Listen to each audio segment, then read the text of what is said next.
मोदी सरकार के फैसले पर सत्ता से ज्यादा विपक्ष के नेता इतरा रहे हैं। जश्न दोनों तरफ मनाई जा रही है। यह पहला मौका है जब सत्ता और विपक्ष के नेता किसी भी फैसले पर एकमत दिखाई पड़ रहे हैं। केंद्र की नरेंद्र मोदी की सरकार ने आज देश में एक ऐतिहासिक फैसला लिया। यह फैसला पूरे देश के अंदर जातिगत जनगणना कराने का है। इस फैसले के पीछे कहा गया है केंद्र सरकार की तरफ से कि पूर्व की सरकारों के द्वारा केवल देश के लोगों को गुमराह किया गया, जबकि असल काम नरेंद्र मोदी की सरकार कर रही है।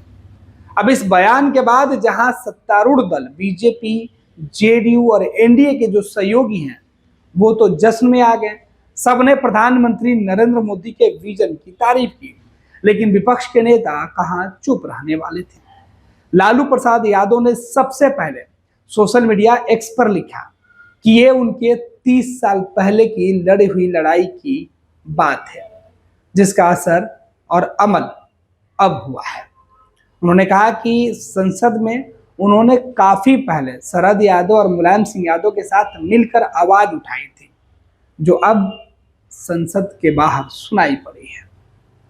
दूसरी तरफ बीजेपी, जेडीयू और सत्तारूढ़ दल के सहयोगी जो हैं, गठबंधन के जो सहयोगी हैं जिनके सहारे प्रधानमंत्री की सरकार चल रही है, उनका कहना है कि आज जो ऐतिहासिक फैसला हुआ है, इस फैसले पर जश्न मनाया जाना चाहिए। जश्न की तस्वीर भी देखिए। बिहार और दूसरे राज्यों में खूब जश्न मनाया गया। कहीं आतिशबाजी की गई तो कहीं अबीर गुलाल लगाया गया। लेकिन ये क्या, बीजेपी जीत का जश्न मना रही थी, इस फैसले से जीत की बातें कर रही थी। विपक्ष भी यही लाइन दोहरा रहा। तेजस्वी यादव और राजद के नेता कह रहे हैं, राहुल गांधी कांग्रेस के नेता कह रहे हैं कि ये उनकी जीत है, उनके दबाव में आकर सरकार ने यह फैसला लिया, तो जश्न तो हमारा बनता है। अब सोचिए कि एक ऐसा फैसला प्रधानमंत्री नरेंद्र मोदी के कैबिनेट से हुआ। केंद्र की जो वर्तमान सरकार है, भाजपा एनडीए की सरकार, उनके द्वारा फैसला लिया गया और जश्न विपक्ष के नेता मनाने लगे। इस फैसले से सत्तारूढ़ दल से ज्यादा विपक्ष के नेता गदगद भी हैं। सबने प्रेस कॉन्फ्रेंस करके, मीडिया बयान जारी करके इस पूरे मामले में अपनी अपनी जीत होने का दावा कर दिया। कई जगहों पर जश्न भाजपा के कार्यकर्ताओं के द्वारा मनाया गया, पार्टी के नेताओं के द्वारा मनाया गया, तो दूसरी तरफ जश्न विपक्ष के नेताओं के द्वारा भी मनाया जा रहा है।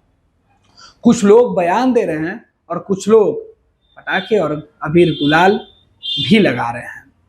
पटाखे जलाए जा रहे हैं, आतिशबाजी की जा रही है, अबीर गुलाल लगाकर कहा जा रहा है कि उनकी लड़ाई अब जाकर दिखाई पड़ रही है। तेजस्वी यादव ने तो प्रेस कॉन्फ्रेंस करके कई कागजात दिखा दिए। उन्होंने कहा कि देखिए हमने इसके लिए किस तरीके से लड़ाई लड़ी है। नीतीश कुमार भी कहां चुप रहने वाले थे। सीएम नीतीश ने प्रधानमंत्री नरेंद्र मोदी को बधाई दे दिया। उन्होंने कहा कि जो डिमांड नीतीश कुमार की पार्टी जेडीयू और नीतीश कुमार ने केंद्र सरकार से की थी वो पूरी हुई है।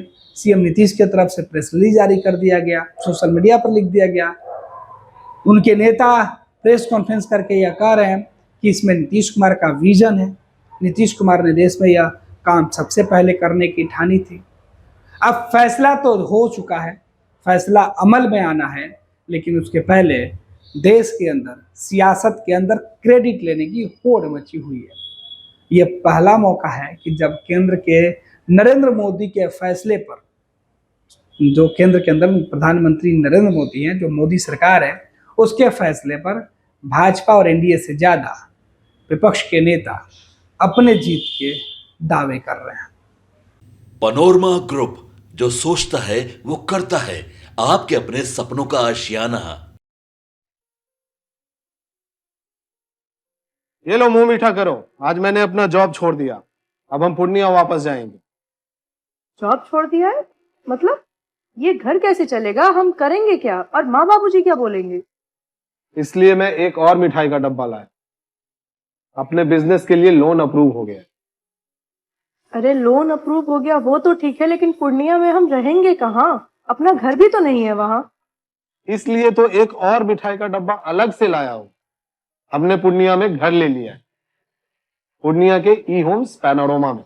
पूर्णिया में पैनोरमा ग्रुप लेकर आए हैं ई होम्स पैनोरमा, बड़ा घर, आलीशान जिंदगी और अत्याधुनिक सुविधाओं के संग। अरे अरे, अब क्यों मुंह मीठा करवा रही हो? क्योंकि हम घर वापसी जो कर रहे हैं। घर वापसी की खुशी पूर्णिया में ई होम्स पैनोरमा के संग। E homes panorama, luxurious lifestyle redefined.